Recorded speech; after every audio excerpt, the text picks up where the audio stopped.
নমস্কার, আমি দেবযানী কে চক্রবর্তী তোমাদের সাথে অ্যাজ ইউজুয়াল আবার চলে এসেছি। দীর্ঘদিন চেম্বার করার বেশ কিছু অভিজ্ঞতা আমার সাথে এসেছে বা হয়েছে।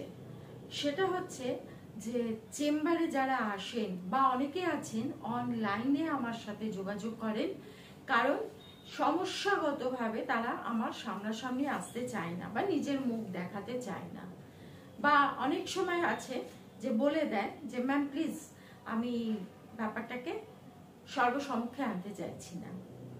তো এইরকম যাদের সমস্যা তাদের ক্ষেত্রে বলছি যে আমি যেভাবে প্রত্যেকটা ভিডিও করছি সেই ভিডিওতে আমি তন্ত্রের অনেক কিছু জিনিস তোমাদের সাথে শেয়ার করছি।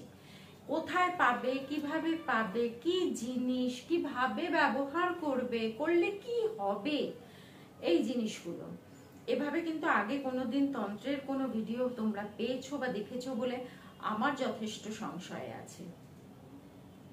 আজ আমি এই মুহূর্তে তারাপীঠে আছি, তারাপীঠে হোম করে আমি উঠলাম। আমার মনে হলো এই জিনিসটা তোমাদের সাথে যদি শেয়ার করি তাহলে ভালো হবে। অনেকেই আছো যে হাজবেন্ড বিপথে চলে গেছে, অন্য মেয়ের পাল্লায় পড়ে গেছে বা অন্য কোনো বউয়ের পাল্লায় পড়ে গেছে, হাজবেন্ডকে ফিরিয়ে আনতে পারছি না কিছুতে।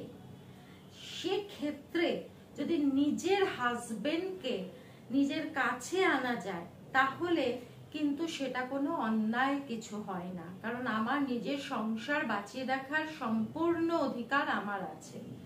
সেই জায়গা থেকে নিজের হাজবেন্ডকে যতখানি সম্ভব নিজের দিকে টেনে আনা জন্য যেটা করতে হবে, এখানে আমি একটি গাছের ফল দেখাচ্ছি। তোমরা দেখতে পাচ্ছ, আশা করছি তোমরা দেখতে পাচ্ছ। আমি একটু বড় সাইজের দেখাই। এটা একটি গাছের শিকড়, এটা একটি গাছের শিকড়।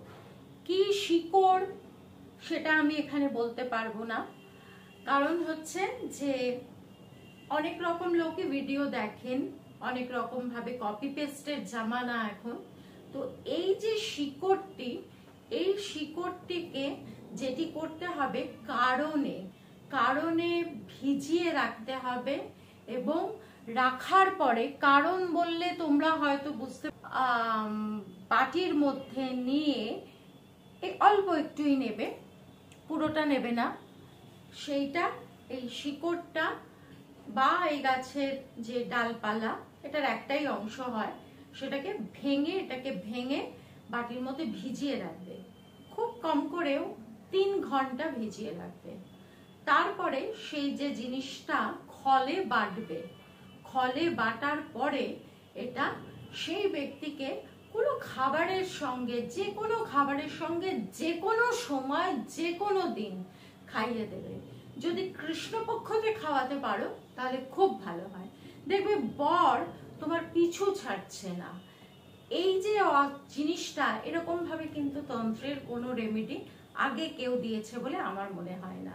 আমি তোমাদের সাথে সব সময় আছি এবং প্রত্যেক মেয়ের সমস্যার সমাধান করার জন্য আছি, এবং সেই কারণেই আমি মনে করি এই জিনিসগুলো তোমাদের সাথে একটু শেয়ার করলে তোমাদের হয়তো উপকার হয়। তোমরা আর কি ধরনের ভিডিও আমার কাছ থেকে আশা করো সেটা একটু যদি লিখে দাও খুব ভালো হয়। আর একটা লাইক আমার জন্য দিয়ে দেবে। যারা এখনো সাবস্ক্রাইব করোনি তারা প্লিজ সাবস্ক্রাইব করবে। ভালো থেকো, সুস্থ থেকো।